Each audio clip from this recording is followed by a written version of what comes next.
Tiene la palabra el ingeniero Marco López, delegado del presidente de la Junta de Política y Regulación Monetaria y Financiera. Tiene la palabra el ingeniero López.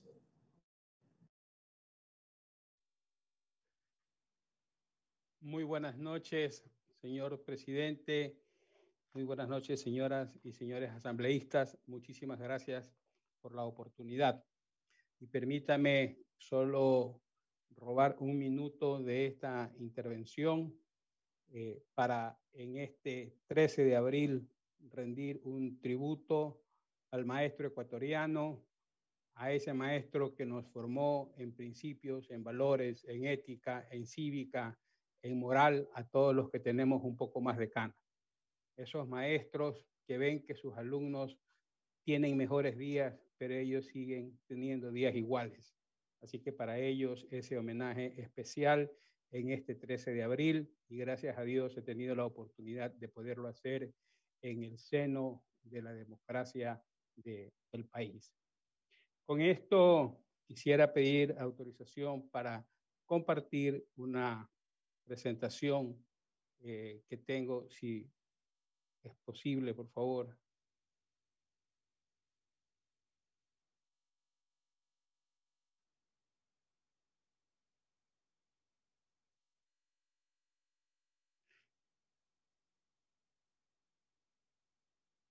¿Me confirman si se ve, por favor?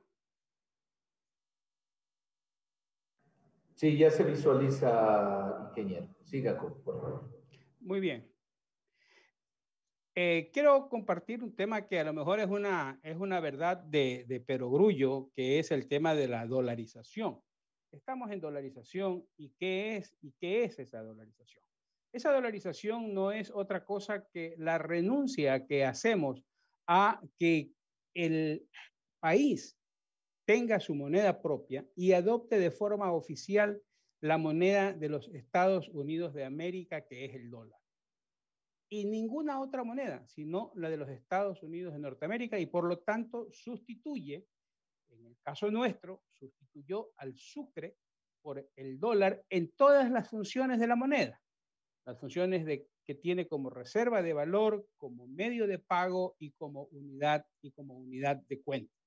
Quiere decir que todas las transacciones que se hacen en el país se las tienen que hacer en dólares de los Estados Unidos de Norteamérica, dólares emitidos por la Reserva Federal de los Estados Unidos de Norteamérica y no dólares emitidos por el Banco Central del Ecuador, lo cual no le está permitido, y aunque no le está permitido, la historia reciente recoge que hacia el 2017 habían 7,000 millones de dólares emitidos por el Banco Central del Ecuador, lo cual lo voy a ir a demostrar con números rápidamente.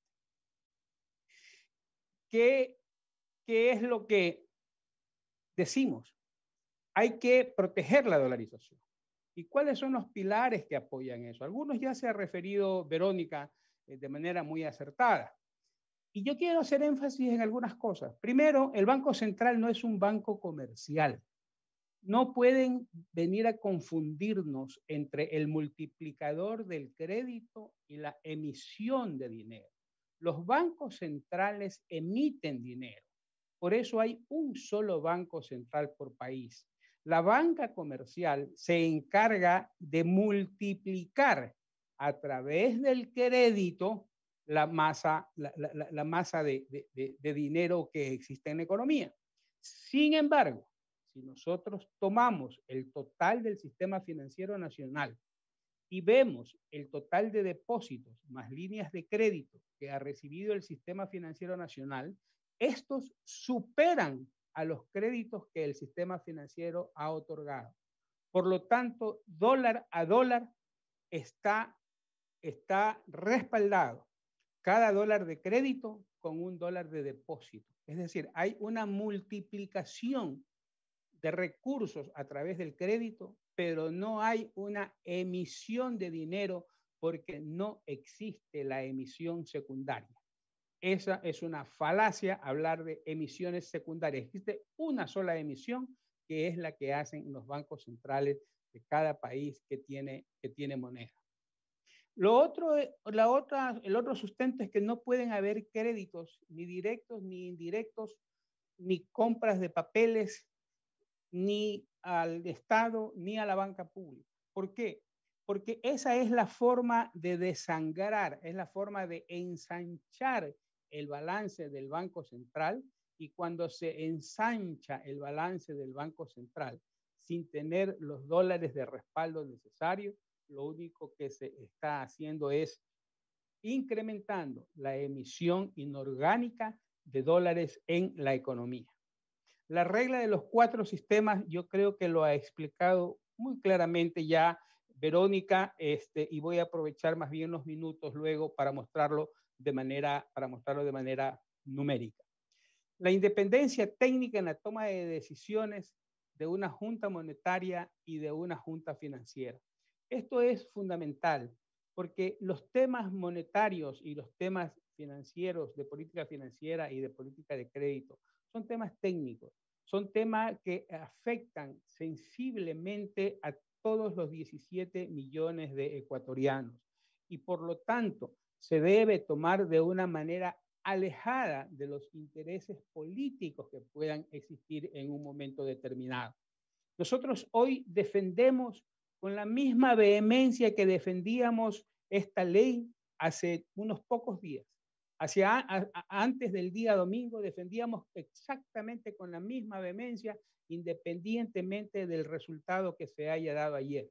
Y hoy la estamos defendiendo con la misma vehemencia que defendíamos que hemos defendido esta ley durante todo este tiempo desde el 2019. Luego, debe haber una asignación clara de funciones entre estas dos juntas, entre la Junta Monetaria y la Junta Financiera, de tal manera que evite cualquier conflicto entre estos cuerpos colegiados. Ahora, si los nombres llaman a error, si no gusta el llamar Junta Monetaria y Junta Financiera, les dejo flotando en el aire, en el mundo entero. Por ejemplo, el mercado de valores es administrado o es regulado, las políticas son emitidas por comisiones de valores. Pero si no les gusta el tema de junta, bien podría llamarse una comisión de política y regulación monetaria y financiera, para ir un poco en la línea que va el mundo en lo que respecta al tema de mercado de valores, y así ustedes tendrían una junta monetaria y una comisión de política y regulación financiera. Un tema que es importante aclarar: el origen y uso de los recursos financieros. En toda empresa, en toda institución, y el Banco Central no es una excepción, primero se originan los recursos. Y después de que se originan los recursos, después de que la institución tiene fondos, entonces los puede usar. Y en el caso del Banco Central no es una excepción. Si al Banco Central no se le hubiera dotado de un patrimonio, si al Banco Central no se le hubieran depositado los fondos que tuviera, el Banco Central no tendría absolutamente un dólar con qué invertir en nada. Por lo tanto, los activos que existen en el Banco Central del Ecuador es gracias a que se puso un patrimonio y gracias a que se depositó dólares en las cuentas corrientes que maneja el Banco Central del Ecuador. Ahora, aquí yo quiero hacer una identificación, un tema bien claro. Muchas veces, cuando nos interesa, se juega a que el Banco Central es un banco comercial, y cuando no nos interesa, se juega a que el Banco Central no es un banco comercial. Digo que se juega al un lado y al otro lado, ¿por qué? Porque cuando se trata de decirle al sistema financiero, por cada 100 dólares te voy a quitar 5 para yo resguardarlo, yo Banco Central resguardarlo, porque yo soy más seguro que todos ustedes, yo soy más seguro que todo el sistema financiero. Entonces allí sí se ve como Banco Central, el banco seguro del país. Cuando se le dice al sector público, ustedes no pueden ir a depositar un dólar en el banco, en el sector privado. ¿Por qué? Porque el sector privado corre riesgos que nosotros como Banco Central no corremos. Y por lo tanto, como nosotros, como Banco Central, somos los más seguros de este país, entonces ustedes están obligados a dejarnos aquí el dinero y se le prohíbe a todo el sector público a que deje su dinero en la banca privada. Si el Banco Central es un banco privado más, entonces un banco comercial más, entonces dejemos en libertad a todo mundo que lleve sus depósitos a donde estime conveniente. Que la banca privada ponga los depósitos en el exterior, que el sector público ponga los depósitos en la banca privada. Dejemos entonces que el Banco Central juegue el rol de banca privada, de banca comercial y que compita con la banca comercial. Pero allí ya no, allí se dice no, el Banco Central es el más seguro. Pero cuando le toca probar su seguridad, cuando le toca probar su fortaleza, cuando le toca tomar las decisiones que demuestren que realmente es el banco más seguro del país, entonces allí sí se pone la otra camiseta y dice, ah, no, yo soy banca comercial. Y yo, al igual que cualquier banco comercial, debo dar préstamos. Y entonces allí comienzan a darse los errores, que los paso a demostrar matemáticamente. Miren, ¿por qué se pone primero los pasivos? Por lo que hemos hablado, por lo que les he dicho. Al sector privado, estos depósitos que están aquí, se lo obliga a que lo depositen en el Banco Central. El 30 de septiembre del 2008, el Banco Central tenía depósitos del público por 3.153 millones y del sector público 3.812 millones. Es decir, tenía 6.965 millones de dólares que había recibido en depósitos el Banco Central. ¿Cuánto había en reserva internacional? 6.511 millones. Ese descalce, que muchos dicen que no conocen lo que es un descalce, a lo mejor en inglés conocen la palabra descalce, se dice gap. Entonces, se habla de los gap de plazos, se habla de los gap de tasas, de los gap de monedas. Entonces, descalce es eso, ¿verdad? Pero como no tenemos que andar con los anglicismos, por eso le llamamos descalce. Eso es un descalce. Es la diferencia entre ¿qué? Entre los pasivos monetarios que maneja el Banco Central y los activos monetarios que maneja el Banco Central. ¿Y por qué los llamamos así? Pasivos monetarios porque son extremadamente exigibles. Todas son cuentas corrientes que hoy los gobiernos autónomos descentralizados podrían ir y pedir toda su plata. Y el Banco Central está en la obligación de pagar toda la plata que le requieran los gobiernos autónomos descentralizados. Porque esos pasivos son exigibles de inmediato. Por eso son pasivos monetarios. Y los activos son monetarios porque tienen una característica, deben tener una característica para ser monetarios, que puedan ser liquidables inmediatamente y se puedan convertir inmediatamente en dólares efectivos sin generar pérdidas. Entonces, un bono del Estado ecuatoriano, ¿lo podemos vender en este momento? ¿A quién se lo vendemos? Y si se lo vendemos, ¿en cuánto lo podemos vender? Entonces, ese es un papel que no es líquido, por lo tanto, no es un activo monetario. Un bono del Tesoro americano, nos tardamos más en poner la oferta en cualquier mecanismo de transacción en el exterior a que esa oferta haya sido tomada inmediatamente y podamos tener los dólares de regreso de manera inmediata. Por eso, esos son activos monetarios. Entonces, en esa época, en el 2009, solo había este descalce de 454 millones que estaba garantizado por un bono de 1.235 millones de dólares, que era el famoso bono AGD. Y aquí se habla que para qué sirve la reserva, ¿verdad? La reserva sirve para resistir los choques externos. ¿Y cuáles fueron los choques externos que recibimos? Todos recordamos que en diciembre del 2008 el petróleo llegó a 28 dólares el barril y se mantuvo así más o menos a 40 dólares en promedio hasta mayo. Después, en junio, hace una inflexión la curva y comienza a subir. ¿Qué es lo que le pasa a los depósitos del Banco Central? De 6.965 millones bajan a 3.200. Es decir, los dueños de la plata en toda la crisis pudieron girar. ¿Por qué? Porque había un banco central que entendía claramente cuál era la función, que la función no era gastarse la plata, que la función de gastarse la plata es de quienes son los dueños del dinero. Y cuando ellos lo requirieron, entonces hubo el dinero suficiente para poder pagar y poder paliar esta crisis fuerte, porque fue un choque fuerte. Si ustedes recuerdan, el barril de petróleo llegó a $142 y de $142 se desplomó a $28. Entonces, ustedes podrán calcular fácilmente el efecto de esa crisis. Y el Banco Central estuvo allí para resistir. ¿Por qué? Porque había una regla de respaldo que estaba consagrada en el artículo 2 de la Ley de Régimen Monetario, que en el 2010 se intentó dar de baja y quitarlo de la ley, pero no tuvieron éxito, sino hasta el 2014, cuando se pone en vigencia el Código Orgánico Monetario y Financiero. Y cuando se pone en vigencia el Código Orgánico Monetario y Financiero, entonces tenemos esta realidad.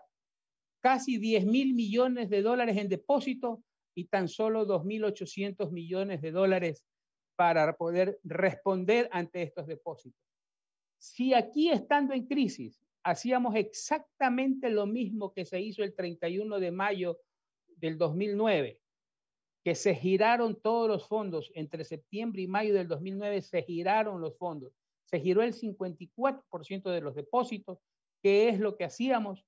Hubiera el 54% de los 9.900 millones de dólares, son algo así como 5.600 millones de dólares, hubiéramos pasado a los récords de Guinness, porque hubiéramos sido el único país en donde quebró la Coca-Cola y hubiéramos quebrado el Banco Central del Ecuador. Por eso es importante la regla de respaldo.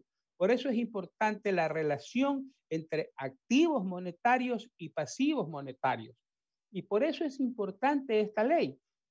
Con el tiempo hemos ido recuperando. Al 31 de diciembre ya teníamos una mejor posición de respaldo. Y esa mejor posición de respaldo llegaba al 52% de respaldo. Antes solo teníamos 28%.